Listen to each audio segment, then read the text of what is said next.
Vous avez sûrement déjà entendu parler du collagène, surtout quand on parle de rides ou de peau qui perd en tonicité.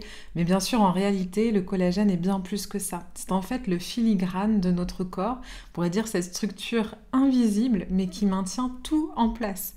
Son nom vient du grec kolla, qui signifie colle, et c'est exactement ça. C'est une protéine de cohésion, un petit peu comme si notre organisme avait besoin d'une colle naturelle pour assurer la tenue et la souplesse de tous ces tissus. Donc sans collagène, littéralement, on serait en vrac. Alors, c'est pas une molécule anecdotique, puisqu'en fait, le collagène représente environ 30% des protéines totales de notre corps. Autrement dit, si on faisait un inventaire du vivant en nous, après l'eau, eh bien c'est lui qu'on trouverait en premier. Alors, il est présent partout, on va le retrouver dans la peau, bien sûr, mais aussi dans les os, dans les articulations, les ligaments, les tendons, les dents, les cheveux, les ongles, mais aussi les vaisseaux sanguins, les intestins, les poumons. Alors, la liste est très longue parce qu'en fait, tout simplement, le collagène, c'est la protéine de structure du tissu conjonctif. Et ce tissu conjonctif, en naturopathie, on le considère comme un petit peu le grand carrefour du terrain. C'est à la fois le support physique des organes, mais c'est aussi un réservoir de nutriments, une voie d'élimination, mais aussi une mémoire des surcharges et des déséquilibres. Alors quand il est souple, bien nourri, bien drainé, eh bien, il va favoriser la régénération, la souplesse et une communication fluide entre les cellules. Mais quand il se rigidifie, quand il s'encrasse ou quand il se déminéralise, alors là, c'est tout le terrain qui devient vulnérable. Donc prendre soin de son tissu conjonctif, finalement, c'est aussi un acte assez intéressant pour entretenir sa vitalité.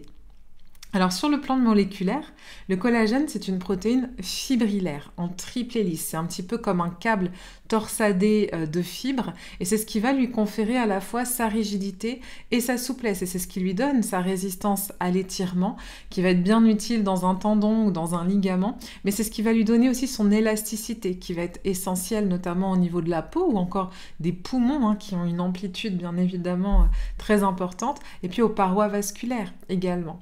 Alors il existe plusieurs types de collagène, jusqu'à aujourd'hui on en a dénombré au moins 28, mais les principaux dans notre corps vont être de 3 types, voire de 5 types. Alors le type 1, c'est l'ultra majoritaire, il correspond à 90% en fait du collagène qu'on a dans notre corps. On va le retrouver dans la peau, dans les os, dans les tendons, dans les ligaments. Le type 2, il est vraiment spécifique au cartilage et le type 3, il va être très important pour les vaisseaux sanguins, pour les poumons, le foie, les muscles. Puis les types 4 et 5, on va les retrouver dans les reins, les cheveux, la cornée, mais aussi le placenta par exemple. Et alors ce qu'il faut retenir, c'est que le collagène, c'est notre trame intérieure. Il est au service de notre intégrité structurelle, de notre fluidité articulaire également, de l'élasticité de notre peau, de notre confort digestif et même de notre santé cardiovasculaire. Donc il reflète, on pourrait dire en somme, la qualité d'un terrain global. Donc maintenant que vous avez compris à quel point le collagène est fondamental pour, on pourrait dire, notre charpente intérieure, on va parler de son déclin qui est naturel et qui est a priori inévitable. Parce que oui, notre corps est programmé pour produire son propre collagène, à condition bien sûr d'avoir tous les bons matériaux à disposition, c'est-à-dire des acides aminés bien choisis, des cofacteurs adaptés et aussi un métabolisme en forme. Mais même dans les meilleures conditions, on estime que la production de collagène commence à ralentir dès 25 ans. Alors c'est un petit peu comme si l'usine interne passait en mode éco, ce qui fait que chaque année, un petit peu moins de collagène est produit. Et cette baisse va s'accélérer avec l'âge. On estime autour de 60 ans qu'on peut avoir perdu jusqu'à 30% de notre collagène naturel. Et ce ralentissement, alors c'est pas qu'une donnée théorique, il va avoir des répercussions très concrètes que vous avez peut-être déjà ressenties au niveau de douleurs articulaires qui peuvent être plus fréquentes, avec une souplesse aussi qui diminue, des cheveux qui peuvent devenir plus cassants, des ongles plus fragiles, un intestin plus irritable, avec une récupération aussi plus lente, et puis même des petits signaux subtils avec une cicatrisation plus lente par exemple, ou une tendance aux blessures, et bien sûr des rides, des ridules, ou encore une peau moins rebondie, un petit peu plus fine, qui va marquer davantage. En fait, en naturopathie, on parle beaucoup de l'élasticité de la peau comme étant un signe de vitalité. Ça veut dire que si on la pince, plus elle revient vite quand on lâche à sa forme initiale, plus la vitalité est bonne. Si la marque de pincement, entre guillemets, reste, eh bien c'est que justement la vitalité aurait besoin peut-être d'être soutenue. Et à cela vont s'ajouter aussi des facteurs qu'on peut estimer aggravants, qu'on va retrouver dans notre vie moderne, dans notre mode de vie moderne.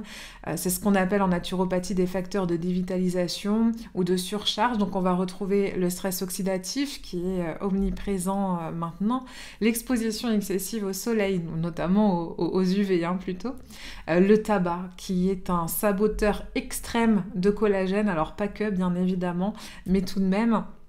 Et puis les excès de sucre aussi et les produits ultra transformés qui vont rigidifier les fibres de collagène. C'est ce qu'on appelle le phénomène de glycation. En gros, les sucres en excès vont venir caraméliser les protéines comme le collagène, mais aussi d'autres protéines dans notre corps. Donc au lieu d'avoir des fibres souples et élastiques, on se retrouve avec des structures plus rigides, plus cassantes et qui vont vieillir prématurément. Et puis bien sûr, une alimentation un petit peu plus pauvre en nutriments vivants et dépourvue de sources naturelles de collagène parce qu'on a progressivement éliminé de nos assiettes les parties des animaux les plus riches en collagène, la peau, les cartilages, les arêtes ou les os. Alors autrefois on consommait du bouillon d'os, on consommait des pieds de cochon, des pieds de veau, des gésiers ou encore la peau des poissons dans les soupes ou dans les sauces. Aujourd'hui, tout ça, ça finit le plus souvent à la poubelle. Or ce sont ces aliments oubliés, entre guillemets, qui apportaient aussi les précieuses protéines gélatineuses dont le corps se servait pour entretenir ses tissus conjonctifs. Autrement dit, on fabrique moins de collagène, on en consomme moins dans l'assiette et on lui en demande de plus finalement pour faire face aux agressions du quotidien. Alors la bonne nouvelle, c'est que même si la production ralentit, la production de collagène bien évidemment, eh bien elle ne s'arrête jamais complètement. Et surtout, elle peut être réactivée, elle peut être soutenue et c'est ce qu'on va voir tout de suite. Alors, on l'a vu, les sources alimentaires naturelles de collagène existent, mais elles sont aujourd'hui un peu plus rares quand même dans notre alimentation moderne. Et pourtant, dans une approche naturo, eh bien, revenir à ces aliments ancestraux peut faire vraiment toute la différence. Alors, si vous voulez un geste simple et pour autant puissant et pour autant économique pour entretenir vos tissus, vous pouvez bien évidemment opter pour le bouillon d'os maison qu'on va cuire lentement pendant plusieurs heures avec un trait de vinaigre ou de jus de citron pour pouvoir extraire les minéraux et pour pouvoir favoriser justement l'extraction du collagène également. Alors c'est pas juste une recette de grand-mère, c'est une véritable infusion de collagène, de gélatine, de minéraux, d'acides aminés qui vont être en plus très biodisponibles. On dit aussi que c'est un pansement digestif et alors je ne peux que vous encourager à le réaliser vous-même. Donc c'est très bon marché, c'est très bon tout court et c'est facile à réaliser et à intégrer dans l'alimentation, que ce soit en tant que bouillon, que ce soit dans les soupes, dans les sauces, pour la cuisson des céréales, etc. Donc vraiment en plus ça laisse part à une grande créativité.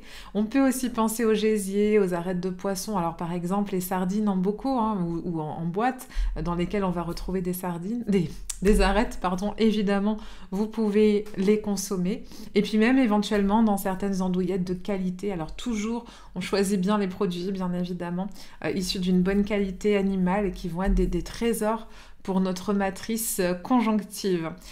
Mais si on veut être honnête, c'est vrai que dans la vie réelle, pas la vie idéale du naturopathe, on se rend compte que peu de gens mangent ça tous les jours. Et même si on le faisait, alors il reste un point clé, l'assimilation. Alors, le bouillon d'eau, c'est très bien assimilé. Pour le reste, ça va aussi dépendre un petit peu des capacités individuelles à justement bien digérer, bien tolérer, bien absorber. Parce qu'en fait, pour que le collagène soit vraiment utile, il faut que notre système digestif soit capable de le découper, de l'absorber, puis de le retransformer en collagène fonctionnel. Et c'est là vraiment qu'on peut parler de biodisponibilité. Alors, le bouillon, justement, quand il est bien réalisé, il est très biodisponible. Et dans les compléments alimentaires, on peut trouver aussi aujourd'hui des collagènes sous forme d'hydrolysa. En fait, ce sont des collagènes qui sont déjà prédigérés sous forme de petits peptides, donc des dipeptides, des tripeptides, que l'intestin peut absorber beaucoup plus facilement. Donc ce sont des formes qui ont une biodisponibilité bien plus élevée et c'est aussi pour ça qu'elles sont efficaces. Et attention, en même temps, c'est pas parce qu'on avale des protéines finalement qu'on va fabriquer du collagène. Il faut aussi que le corps ait tous les cofacteurs nécessaires à sa synthèse. Par exemple, on a besoin de la vitamine C qui va activer certaines enzymes clés justement dans le métabolisme du collagène. Le zinc aussi qui va soutenir la fabrication des protéines, ce qu'on appelle l'anabolisme protéique. Le silicium qui stabilise les fibres de collagène. Le soufre avec le fameux MSM par exemple, qui va intervenir aussi dans la structure des tissus, et puis l'hespéridine notamment qui est un flavonoïde qui va potentialiser l'effet de la vitamine C et protéger les tissus contre l'oxydation. Alors c'est vrai qu'en naturo on parle aussi souvent de terrain en déficit ou de terrain carencé, et si le corps manque de ces micronutriments, il ne pourra pas utiliser correctement ce que vous lui donnez, même si c'est de qualité. Donc c'est pour ça que quand on choisit la complémentation, c'est toujours important d'associer un bon hydrolysat de collagène à ces cofacteurs et de veiller en parallèle à une bonne santé digestive parce que une muqueuse intestinale qui est irritée ou une dysbiose peut aussi empêcher une assimilation correcte. Et c'est là, encore une fois, que le collagène peut jouer un rôle doublement précieux puisque non seulement il va avoir besoin d'un intestin fonctionnel pour être bien absorbé, mais surtout il va participer activement à la réparation de cette muqueuse. Comme je vous le disais, on parle souvent de pansement intestinal pour évoquer son action. Et bien plus précisément, le collagène va fournir des acides aminés comme la glycine, comme la proline, qui vont nourrir directement les cellules de la paroi intestinale et favoriser la reconstruction des jonctions serrées. Ces jonctions serrées qui sont des petites soudures entre les cellules épithéliales, entre les cellules intestinales, qui empêchent les substances indésirables de passer dans la circulation sanguine. Et donc en soutenant cette barrière, on évite ce qu'on appelle communément l'hyperperméabilité intestinale, qui est un déséquilibre finalement qu'on retrouve très souvent en séance et qui va être le siège, enfin le lit plutôt, ou la source d'inflammation chronique, d'allergie, de fatigue, de douleurs diffuses, de troubles de l'humeur, de la mémoire, du comportement même parfois, ou de la concentration, etc. Et tout ça, eh bien, ça peut être lié à un intestin qui est, entre guillemets, trop poreux. Et donc le collagène, dans ce contexte, eh bien, il devient même un agent régénérateur finalement du terrain digestif. Alors maintenant, on en vient à la question que tout le monde se pose. Alors, est-ce qu'il faut prendre du collagène? Quand, comment, sous quelle forme? Alors comme toujours en naturopathie, il n'y a pas de réponse universelle.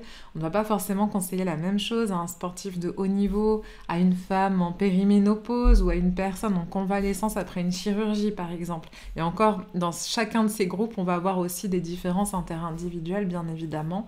L'idée c'est qu'on parte du terrain, du moment de vie, du mode de vie et puis des besoins spécifiques. Cela dit, il y a quand même des grandes indications où une supplémentation en collagène peut vraiment faire la différence. Alors bien évidemment, on peut tabler déjà sur la prévention dès la trentaine, voire pourquoi pas avant, chez les personnes très actives ou soumises à du stress oxydatif, c'est-à-dire consommateurs de tabac ou alors qui vont s'exposer en excès au soleil, à une activité physique trop intense, à une alimentation qui va être trop pauvre en collagène, en antioxydants. Et donc l'idée ici, ça va être d'entretenir son capital tissulaire avant que les signaux d'alerte n'apparaissent. Donc on vient accompagner en douceur, on pourrait dire le ralentissement naturel de la synthèse de collagène. On peut aussi penser à la femme, notamment en période de ménopause, puisque dans ces cas-là, le collagène peut être un soutien précieux pour la densité osseuse, pour la tonicité de la peau, pour les douleurs articulaires, mais aussi pour l'intestin et également les muqueuses, dont la muqueuse vaginale. Donc ici, l'idée, ça va être d'agir en profondeur sur un terrain qui peut être parfois fragilisé par les variations hormonales. Alors après une opération ou un traumatisme, c'est aussi un moment clé puisque le corps est en pleine phase de cicatrisation, donc il a besoin de matières premières pour réparer. Alors là, je le recommande souvent dans les suites de fractures aussi, de ligamentoplastie, de césarienne également. Et donc dans ces cas, on va peut-être parfois proposer une phase d'attaque un petit peu plus dosée, qui pourrait être éventuellement plus pertinente.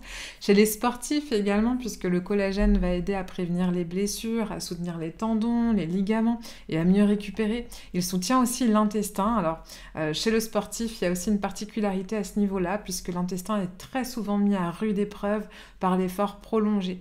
On peut aussi l'utiliser en cas de sarcopénie, c'est-à-dire de fonte musculaire, qu'elle soit liée à l'âge, à l'inactivité, à certaines formes d'obésité, etc., puisque c'est un très bon appui pour le maintien finalement de l'autonomie. Alors, au niveau de la dose, en fait, des études ont montré des effets à partir de 10 grammes d'hydrolysat de collagène par jour. C'est un petit peu la dose plancher efficace. Certains iront jusqu'à 15 ou même 20 grammes par jour en phase d'attaque, surtout après une chirurgie ou un traumatisme un petit peu plus important. Et puis, on peut redescendre à une dose d'entretien autour de 5 à 10 grammes. S'il y a un bon moment pour le prendre, on pourrait estimer que c'est plutôt le soir au coucher, parce qu'en fait la régénération des tissus est maximale pendant la nuit, surtout si on dort bien évidemment, et elle va se faire notamment pendant la phase profonde du sommeil. Alors, après, si c'est plus simple pour vous le matin ou en journée, c'est pas grave. Il vaut mieux une prise régulière à un autre moment qu'une prise parfaite mais oubliée, bien évidemment. Donc vous voyez, finalement, le collagène, il ne s'adresse pas qu'à celles et ceux qui veulent raffermir leur peau. C'est vraiment un outil transversal qui va être utile à la fois en prévention comme en soutien, dans une logique véritablement d'entretien du terrain et de régénération profonde. Alors avec tout ce qu'on vient de voir, vous vous doutez bien, j'imagine qu'on ne choisit pas un collagène au hasard et qu'ils ne se valent pas tous dans les rayons des supermarchés ou des boutiques, que sais-je, sur les sites. Enfin bref, on trouve de tout et parfois surtout du n'importe quoi d'ailleurs. Alors quels sont les critères qui comptent vraiment dans une approche sérieuse, dans une approche respectueuse du corps? Déjà la forme, on en a parlé, cette forme hydrolysée est essentielle parce que c'est ce qui va favoriser son absorption. Quand ce n'est pas le cas, les molécules sont trop grosses et elles passent difficilement la barrière intestinale. Ça veut dire qu'un bon produit contiendra du collagène hydrolysé en peptides, donc idéalement de petite taille moléculaire et qui sont bien assimilables. Au niveau des types de collagène, alors comme on l'a vu, les types 1, 2, 3 sont les plus représentés dans le corps humain. L'avantage avec l'hydrolysat, c'est que justement on va agir même sur les 5 types de collagène et c'est ce qui va nous permettre de cibler finalement tous les tissus qui nous intéressent le plus, à savoir la peau, les os, les tendons, etc. Toute cette trame finalement du tissu conjonctif, le cartilage, etc. Bref, tout ce que je vous ai cité tout à l'heure. Et puis, ce qui va être intéressant aussi, c'est la présence de cofacteurs, puisque si on apporte seulement du collagène, c'est comme si on venait livrer finalement un camion de briques sur un chantier désert. Il n'y a pas d'ouvriers, il n'y a pas de plan, il n'y a pas d'outils. Donc au final, rien ne se construit. Et dans le corps, eh bien, c'est la même chose. Pour que le collagène que vous avalez devienne utile, pour qu'il devienne fonctionnel, pour qu'il devienne finalement durable aussi, il doit pouvoir être absorbé, transformé, intégré, recyclé. Et chaque étape nécessite des cofacteurs spécifiques tels qu'on l'a vu. Alors, on va par exemple avoir besoin de la vitamine C pour la synthèse et la structuration du collagène, qui est absolument indispensable, puisqu'elle va permettre de travailler certains acides aminés, elle va les hydroxyler, ce qui va favoriser justement cette structure en triple hélice du collagène. Donc sans vitamine C, on ne peut pas avoir un collagène fonctionnel. On va aussi avoir besoin d'autres minéraux comme le zinc, le manganèse, le cuivre, qui vont agir comme coenzymes dans les étapes de fabrication et de maturation des fibres. On va retrouver le soufre via le MSM notamment, qui participe à la formation de composants connexes du tissu conjonctif, comme la chondroïtine, comme l'acide hyaluronique, qui sont absolument essentiels, notamment dans le cartilage. Une fois formé, le collagène doit être correctement inséré dans le tissu. Il doit être lié, il doit être tissé, on pourrait dire ça comme ça. Et c'est ici que le silicium va jouer un rôle très important, puisqu'il va agir comme un agent de liaison en stabilisant la matrice extracellulaire. C'est ce qui va permettre d'assurer à la fois cette solidité et cette souplesse au niveau du tissu. Et puis il va favoriser aussi la production d'autres protéines de structure, comme l'élastine par exemple, ou la kératine. Et puis le collagène, ce qui est aussi très intéressant, c'est que finalement il fait partie de tissu vivant qui est en perpétuel renouvellement. Donc il doit être protégé contre l'oxydation, il doit être bien entretenu. Donc on peut penser aux antioxydants comme la vitamine E, le sélénium ou encore des flavonoïdes comme l'hespéritine qui vont venir neutraliser les radicaux libres qui pourraient éventuellement dégrader les fibres existantes. Et puis par ailleurs, certaines enzymes impliquées dans le remodelage du tissu conjonctif, comme la lysyle oxydase par exemple, vont dépendre du cuivre pour fonctionner. Donc c'est ce qui va permettre aussi le recyclage du collagène dans l'organisme. Et donc tout ça, ça va être possible que si le métabolisme est soutenu. On peut aussi le soutenir avec des vitamines du groupe B, notamment B6, B9 et B12, qui sont indispensables à la synthèse des acides aminés, à un gros mot qui s'appelle la méthylation, mais qui intervient vraiment à différents niveaux et qui est fondamental, et puis plus largement au renouvellement cellulaire. Elles vont aussi nous permettre finalement d'entretenir la peau, les cheveux, les muqueuses. Donc vraiment, si je vous raconte tout ça, c'est que pour que vous puissiez voir que votre cure de collagène, pour être efficace, eh bien, elle a aussi besoin d'un environnement biochimique qui lui soit favorable, qui est complet, qui est cohérent. Et c'est exactement ce qu'on retrouve dans des formules bien pensées qui vont associer justement l'hydrolysate collagène, qui a une haute biodisponibilité, à des cofacteurs essentiels dans une logique justement de régénération du terrain. Et puis enfin, un dernier point qui est absolument essentiel dans une démarche naturo, je vous invite à regarder aussi au-delà du principe actif, puisqu'un bon complément, alors c'est pas juste ce qu'il contient, c'est aussi ce qu'il ne contient pas. Il y a trop de produits sur le marché, alors qui peuvent paraître parfois bien formulés sur le papier, mais qui vont être finalement remplis d'excipients, qui vont controversés, avec des conservateurs inutiles, avec des arômes artificiels, avec des édulcorants chimiques, voire même des agents de charge qui n'ont absolument rien à voir avec un produit santé.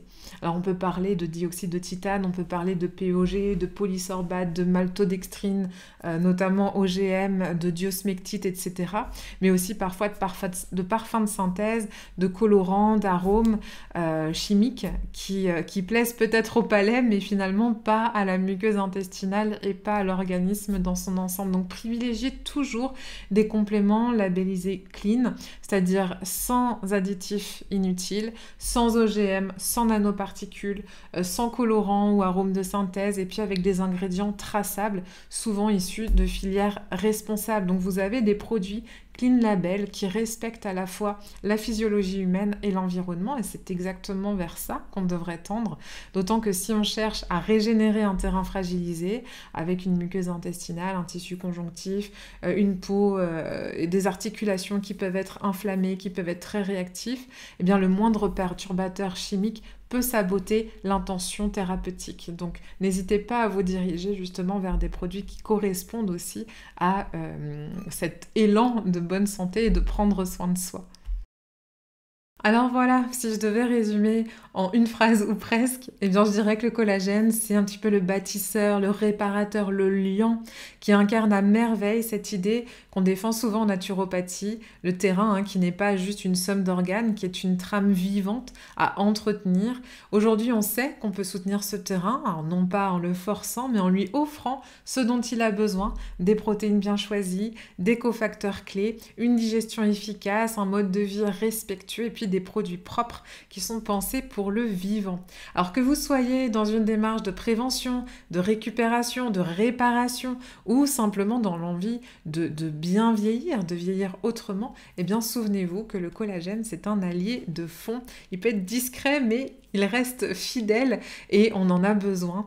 Donc en prenant soin de lui, eh bien vous prendrez soin de votre peau, de vos articulations, de vos os, de votre intestin, mais aussi de votre vitalité. Alors prenez le temps de réaliser vos bouillons d'os et de choisir des compléments de qualité qui sont respectueux de votre corps et de votre terrain. Et puis surtout, écoutez vos ressentis, écoutez vos besoins, vos cycles, puisque la régénération, elle ne s'impose pas, elle s'accompagne.